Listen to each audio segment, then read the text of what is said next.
Good day, folks. We're going to be looking at the adaptive text tool and specifically the different sections that make up this tool and why it's the best text tool for Adobe Premiere Pro. So let's get going. So when you drop off or drop in your adaptive text tool into the timeline and play it back, you get real-time playback for the transition in, and that's what it looks like. So what we're going to do is look at the different sections. So we've got the top here, essentially setting up the controls for deciding your frame size, frame rates.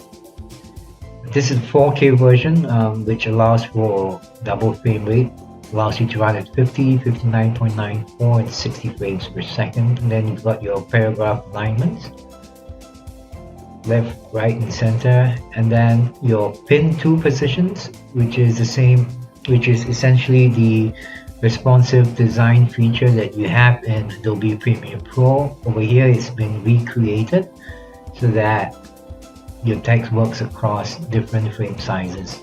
And then you've got your position settings, and position settings are relative to the auto position that you select here. Right, we've got other tutorials. We'll take a look at them for deeper understanding of how the auto position works with or how the position offset property works with auto position. We've got text input, font settings, and a little bit more font settings, color, leading, tracking. You've got text outline, and all these allow you to set the looks of your text. This is the initial raise cap feature.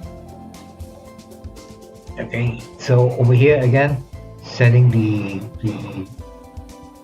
specs or specifications for your text animation sequence, or how it's going to work within your sequence. You've got your text input section, and then you've got your text or your font settings and how you're going to lay out your text. And then we come to the animation part. So you've got ways to animate based on character, word, line, character, random, so on and so forth. Very quickly, you've got a trial version. You can give it a try. So look for the URL in the description below, and then how you want to animate in and out also.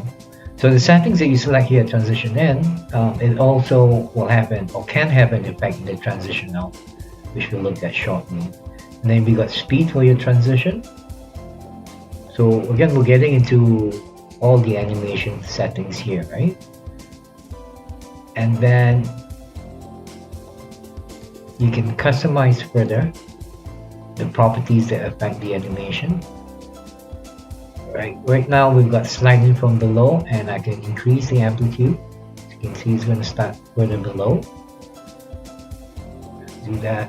We can add scale. Default scale is at 100% or 100.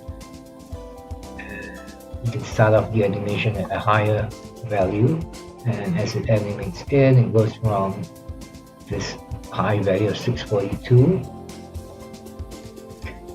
and settles down to whatever setting you had set here. Okay, and of course you can add blur and amplitude, stuff like that. And I'm going to look at tracking because I think it's quite interesting. So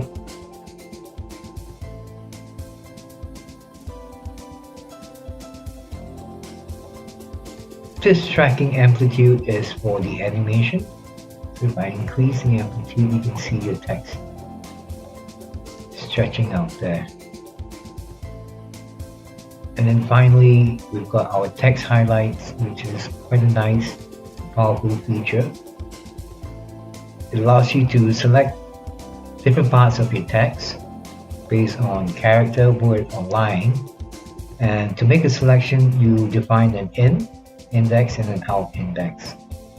So I'm gonna go with the easiest one, Word. So let's say I want to highlight the words Adobe Premiere Pro.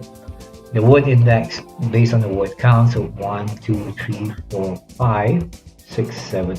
So in would be 5 and out would be 7. As you can see, they've been colored. And if I zoom in here, you can see that they've been colored based on this. If I wanted it to be white, that's what I would do. And it's also got a separate fill and outline. Oh, width is 0, so let's set width to 2 and the stroke width. Maybe 1, go 2. And that's it. And you've got 3 ranges for text highlighting, right? So you can pick 3 different spots that you want to highlight in your text animation. And that's it. So we'll see you again in another tutorial. Cheers, bye-bye.